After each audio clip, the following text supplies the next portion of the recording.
Valentine's Day. No, don't film. No. No, please don't film me right now. I look so bad. You're being filmed. Nope, you're deleting What this. are you?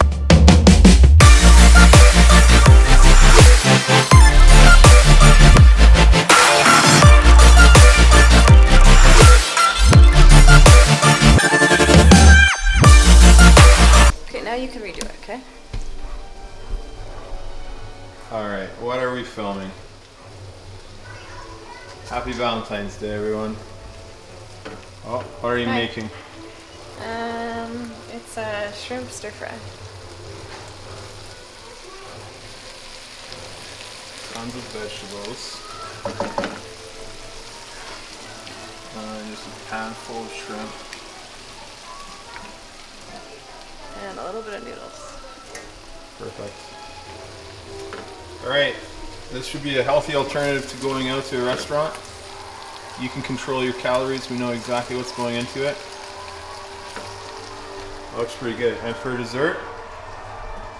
Okay, no, these are for the girls. But for dessert, we're going to have the Jello. So, Lucian, happy Valentine's Day, buddy. Yeah. Do you have anything to say? Alright guys, welcome back. We're going to make a quick low-calorie dessert. Show you that.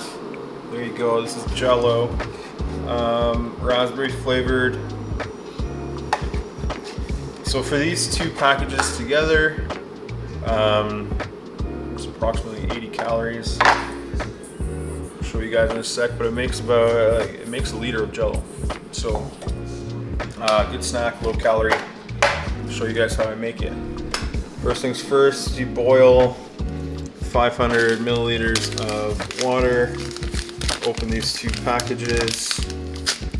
Done and done. Pour it in there.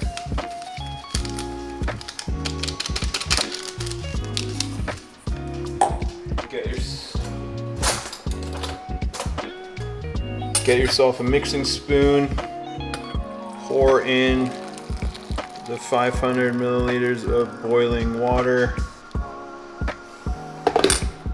And then next, you just stir it up. Make sure it all dissolves. Mix, mix, mix. Oh yeah, and happy Valentine's Day, everyone. February 14th. Just keep stirring till it's all dissolved. So while that's dissolving, I'm gonna grab a measuring bowl. And then you need another 500 of cold water. So we're gonna use this small one here. I'm gonna fill it up to 250. And you want it to be nice and cold. Put in a couple ice cubes. Gonna keep stirring this, make sure that it's all perfectly dissolved. And then we're gonna pour it in.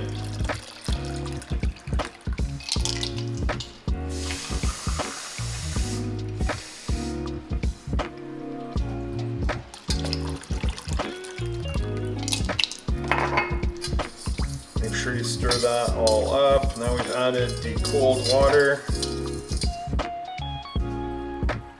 Take our spoon out. And that's that. That makes approximately this much Jello. It's a huge container. It's a great snack, 80 calories. Or if you're just feeling like something sweet at night, if you're gonna watch TV. There's worse ways to consume 80 calories. Pretty good. Oh yeah, and 8 grams of protein. No, we're not eating this for the protein. We're just eating this for the sweetness. All right, see you guys. Happy Valentine's Day.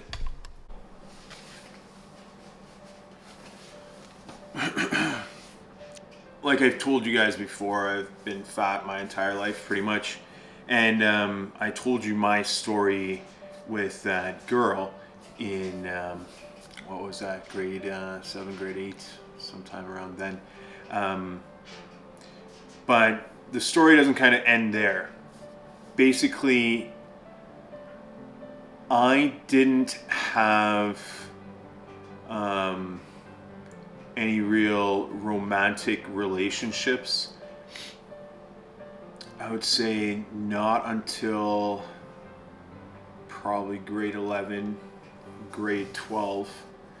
And you know, it's like growing up as a fat kid, it's like you're always kind of like the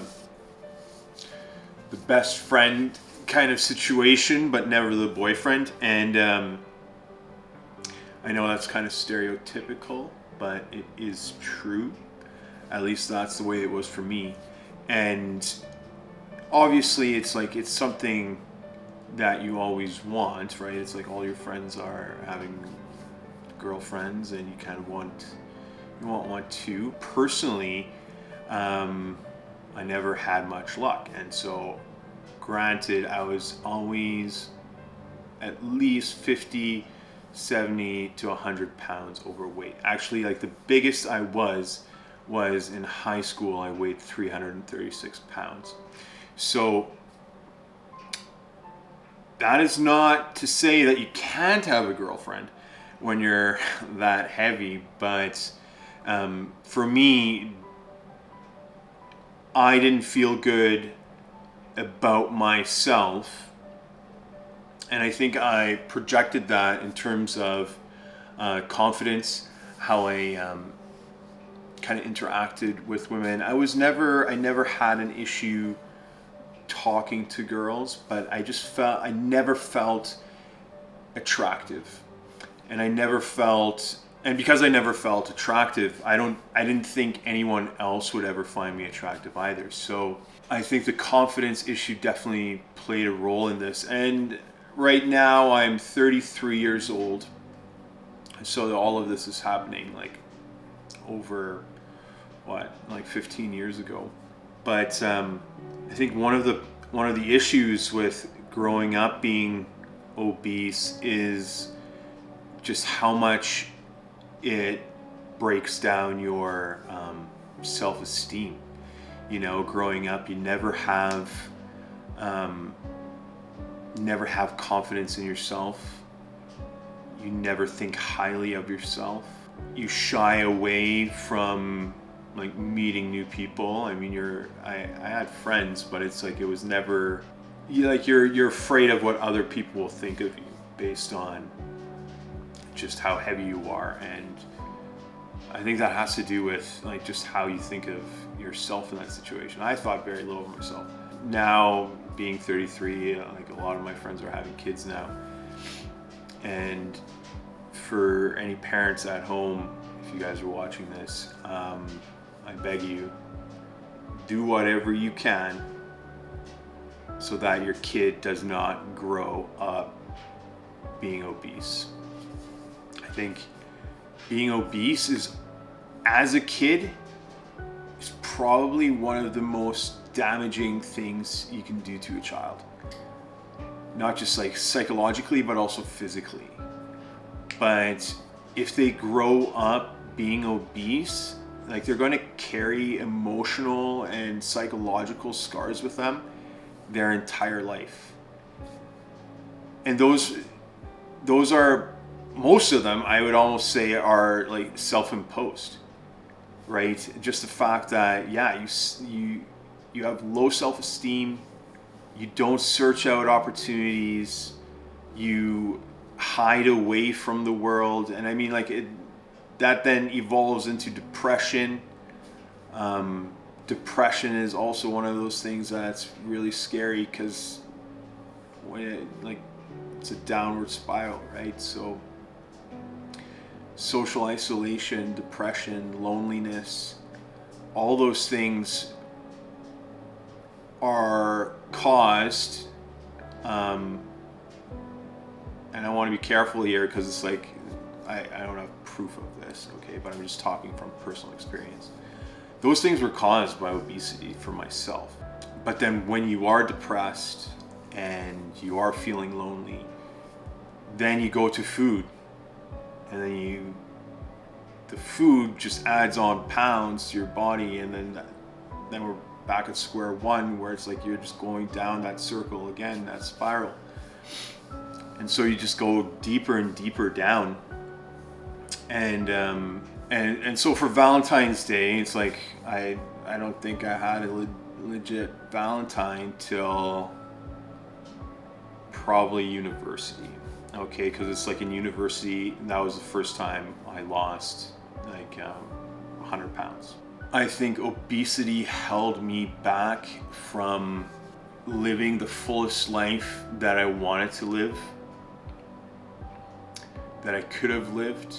And with that comes a certain degree of regret.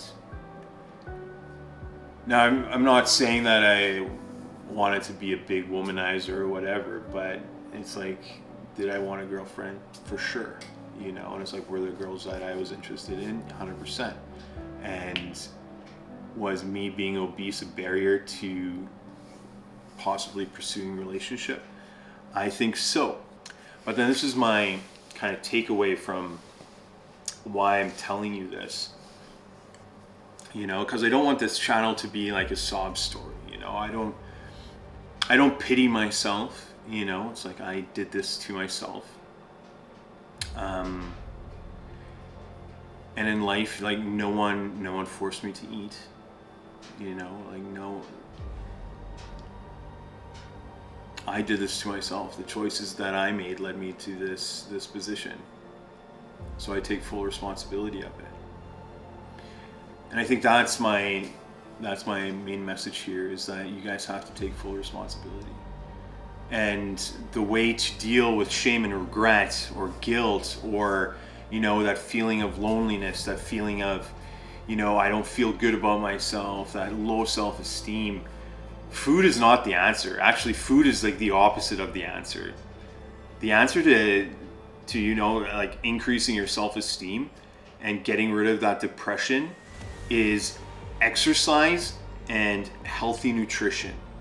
And if you don't believe me, do it for a week and see how you feel after, because I guarantee you it'll work. Exercise and eating healthy will make you feel 10 times better than you are. And then when you start working on yourself and you start seeing results, then that just increases, you know, you'll feel even better. You'll feel more confident. And then it's like when you're spiritually sound, when you're financially successful, when you're in a job that you want, when you're, you know, fitting the clothes that you do, and that confidence is just like pouring out of you, then that's when you can try and go, you know, find your Valentine. But chances are actually that Valentine is going to come and find you. Those opportunities, those chances will come to you. You just have to work on yourself. And maybe I shouldn't have said fix yourself, because it's like I don't want to give people the impression that, you know, you are lesser than, or that you're broken, because you're not. You're not broken. You know, it's like God loves you just the way you are.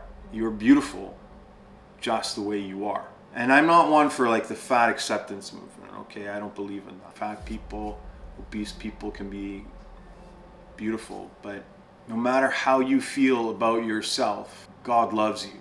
But God also wants you to love yourself as well. And so that's why I harp on the psychology of things, because I think that, you know, our weight sometimes is just an outward reflection of how we feel and how we deal with things on the inside. So when you get your thinking straight, things will change. But sometimes to get your thinking straight, first you have to diet and exercise. You know, eat healthy, get your protein in, eat in a calorie deficit, stay away from the sugars, don't drink, and you'll feel better. And then once you feel better about yourself, and you become more confident, and that's when things start coming to you.